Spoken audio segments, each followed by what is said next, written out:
So 3 components of concentration. আমি concentration focus কি করে করব? একটা হচ্ছে laser like focus, scattered focus নয়, লেজার লাইক এক জায়গায়। দ্বিতীয় হচ্ছে হোল্ড ইট। তৃতীয় হচ্ছে cut out everything else, cut out everything else. হ্যাঁ, আমি দেখেছি ছোট বাচ্চারা যখন পড়ে এইভাবে পড়ে, বইকে রেখে একদম হাতটাকে দেখো এইভাবে করে পড়ছে। কি করছে ওরা? ওরা আসলে জগৎটাকে বাদ দেওয়ার চেষ্টা করছে, প্রচণ্ড ফোকাস করার চেষ্টা করছে। তোমাকে ওইভাবে পড়তে হবে না, but that is the idea. ওই কিউবিকেল ওইরকমভাবে কেন করা হয়েছে? আমি হারভার্ডে দেখলাম, আবার মজার কিউবিকেল ছবি দেখিয়েছিলাম, ছোট ছোট বাক্সর মধ্যে বসে, ওর মধ্যে বসে যাও, পা ছড়িয়ে বসতে পারবে, এবার সব চারিদিক থেকে বন্ধ হয়ে যাবে, তুমি বাইরে দেখতে পাচ্ছ, তোমাকে ওর কেউ দেখতে পারবে না। ওটা একটা বাক্স আছে, আর কিছু নেই, ওর মধ্যে তুমি বসে আছো কিন্তু। এবার তার মধ্যে তুমি কম্পিউটার আছে, তুমি পড়াশোনা করতে পারো, ঘুমোতে পারো, যাই করতে পারো। ফোকাস।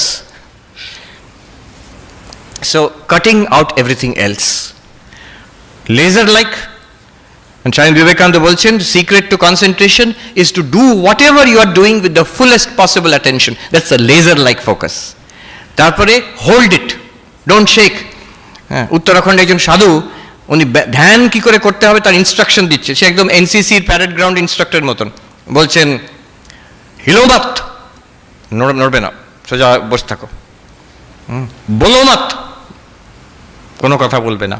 সোচো মাত, চিন্তা করবে না। হিলো মাত, বলো মাত, সোচো মাত। Which means be steady, hold that focus, and also cut out everything else. কিছু পজিটিভ সাইকোলজি রিসেন্টলি ওরা বার করেছে যে an optimum time, এটা তুমি নিতেও পারো, নাও নিতে পারো। an optimum time is you divide your time into 25 minutes. বেশিক্ষণ যারা পারছে না, বিশেষ করে যাদের ফোকাসের অসুবিধে, সবাই করে না, অনেকে by nature you are focused, many of you are very good students, so তোমাদের একটা হ্যাবিট আছে ফোকাস করার। But if you find it difficult, problematic, then you can divide your time into 25 minute gaps. একদম 25 minute without any kind of disturbance, with intensity.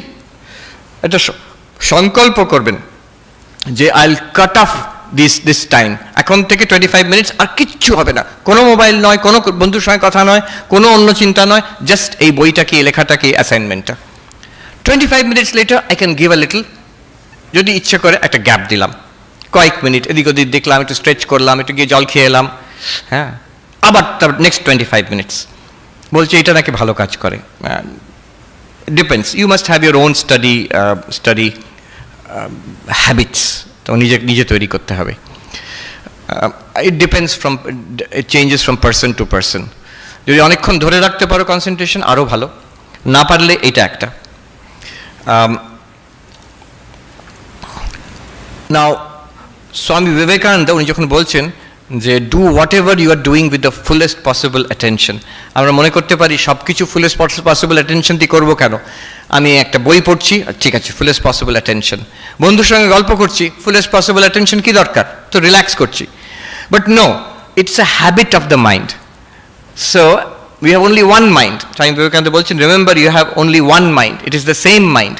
যে মনটাকে সারাদিন আমি ছেড়ে দিচ্ছি, ঢিলেভাবে চলছে, যেমন চলছে চলুক, এখানে যেমন চলছে চলুক চলবে না, যেহেতু you have a routine here.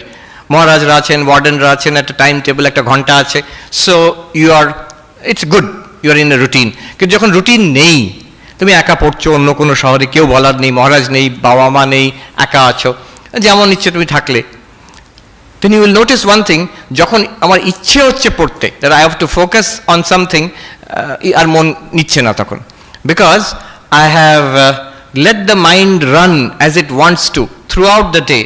এখন রাত্রিরে পড়ে নেবো, কাজটা রাত্রিরে করে নেবো, এখন একটু যাই বন্ধুদের সঙ্গে, এখন একটু ইন্টারনেটে ব্রাউজিং করি, এখন একটু সিনেমা দেখতে যাই, এখন একটু খেয়ে আসি বাইরে গিয়ে। এবার রাত 10টা যখন হলো, কালকে অ্যাসাইনমেন্ট ডিউ, পড়তে বসলাম, তখন মন বলছে পড়বো না। কেন? সারাদিন আমি নেচে খেলে হেসে বেরিয়েছি, এখন এই বোরিং কাজটা করবোই না। তো জোর করে করতে বলো, ঘুমিয়ে পড়বে মন, mind will go to sleep. It's the same mind. যদি অ্যাটেনশনের অভ্যাস না থাকে, what will happen is when I demand attention, the mind will not give attention. So the power of focus, এই বইটা খুব ইম্পর্টেন্ট। এখন অনেকগুলো বই এই বিষয়ে বেরোচ্ছে, আমি 2-3টে বলছি। একটা তো ক্লাসিক ফ্লো, এই বিষয়ে আমি আগেও বলেছি। মিহাই চিকজেনমিহাই একজন পজিটিভ সাইকোলজিস্ট, আমেরিকাতে কাজ করছেন উনি অনেক দিন ধরে। তো he has written this book Flow. It's about focus. আমি ফোকাসের বিষয়ে, কনসেন্ট্রেশনের বিষয়ে পজিটিভ সাইকোলজি আজকাল যা আবিষ্কার করেছে মোস্টলি ওই একটা বই পড়লে অনেক কিছু বোঝা যায়। It's very helpful. ফ্লো, উনি মিহাই চিকজেনমিহাই, হি ওয়াজ আ স্টুডেন্ট ইন ভিয়েনা। তখন সেই দ্বিতীয় বিশ্বযুদ্ধ শেষ হয়েছে। তো উনি বলছেন যে আমি তখন ইয়াং ছেলে, ভিয়েনা ধ্বংস হয়ে আছে, বম্বিং হয়ে গেছে, তখন রিকনস্ট্রাকশন আরম্ভ হয়নি, পকেটে পয়সাও নেই। আমার সন্ধ্যেবেলা দুটো অপশন ছিল, একটা সিনেমা দেখতে যাব, পয়সা নেই, তারপর দেখলো পাশে একটা লেকচার হচ্ছে, ফ্রি লেকচার। বললো তো ফ্রি লেকচারে যাই, সিনেমা দেখার পয়সা নেই। বললাম আমি ফ্রি লেকচারে গেলাম, সেখানে গিয়ে আমি মন্ত্রমুগ্ধের মতন শুনে গেলাম। কে বলছেন? কার্ল ইয়ুং সেখানে লেকচার দিচ্ছেন। বলছে সেই যে আমার অ্যাট্রাকশন হলো সাইকোলজির প্রতি, তখন টিনেজার, আমি ঠিক করলাম এই সাবজেক্টটাই আমি পড়বো সারা জীবন। আর হিজ হোল ফোকাস, ওনার point, his study was the quality of life. আমাদের জীবনের সবচেয়ে উন্নত কোয়ালিটি, বেস্ট লাইফ কখন হয়? And he came to this understanding, যখন আমরা মোস্ট ফোকাসড, মোস্ট কনসেন্ট্রেটেড, তখনই আমাদের বেস্ট লাইফ হয়।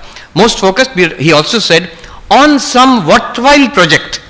আমি তো মোস্ট ফোকাসড হতে পারি একটা সিনেমা দেখার সময়, ক্রিকেট খেলার সময়ও তো মোস্ট ফোকাসড হতে পারি, তাতে কি আমার হাই কোয়ালিটি অফ লাইফ হবে? না। একটা worthwhile project. What is the worthwhile project?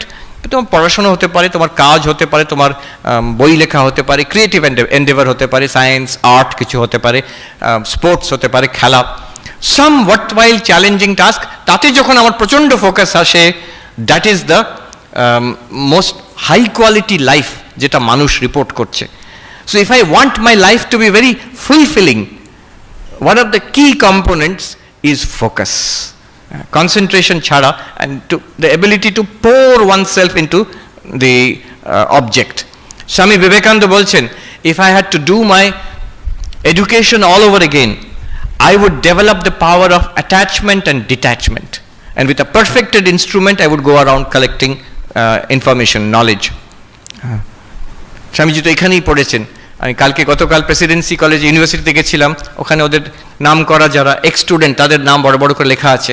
তো দু জায়গায় দেখলাম স্বামী বিবেকানন্দের নাম বড় করে লেখা আছে। হি ওয়াজ দেয়ার। উনি এরকম সেমিনারেও আসতেন।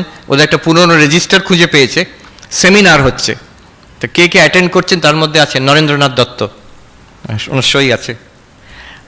পরবর্তীকালে আরেকটা সেমিনার বেশ কয়েক বছর পরে বলছে আমরা পেলাম সুভাষচন্দ্র বোস অ্যাটেন্ড করছেন সেমিনারটা। So this ability to throw yourself completely into something, it indicates the quality of your life. একটা কথা আছে আমার খুব ভালো লাগে, what determines the quality of my life? What I think about and how much I think about that determines the quality of my life. আমার মনে আমি কি পুষে রেখেছি আর কতটা পুষে রেখেছি, that will determine the quality of my life. যিনি লিখেছেন উনি বলছেন, আমি যখন এটা অ্যাপ্লাই করলাম দেখলাম আমার ক্যান্সার হয়েছিল, কেমোথেরাপি হচ্ছে, এত টাকা খরচ হচ্ছে, মরেও যাবে হয়তো, এত রকম বাজে চিন্তা, আমার লাইফ একদম একটা নরক হয়ে গেছিল। বাট শি রাইটস দ্যাট আমি ঠিক করলাম এরকমভাবে বাঁচা যায় না, আই উইল কনসেন্ট্রেট, যেটা আমার সবচেয়ে ভালো লাগে সেটার উপরে আমি মন দেবো। ও লেখালেখি করতেন, তো ওইটার উপরে আমি মন দিলাম, আর যতটুকু সময় যা দরকার, হসপিটাল টাকা, বিল পেমেন্ট, ওইটা না হলে নাই, ওইটুকু করে দিলাম। বাকি সময়টা সব সময় আমি আমার কাজের বিষয়ে চিন্তা করতাম, আমার যে লেখা। বলছে আমার quality of life became internal quality of life, it became better after cancer then before cancer. হ্যাঁ, আগে তো আমি এমনিভাবে ভেসে যাচ্ছিলাম জীবনে, এখন ওই চাপে পড়ে নিজেকে I had to make an effort আমার জীবনের কোয়ালিটিটাকে ইমপ্রুভ করার জন্য।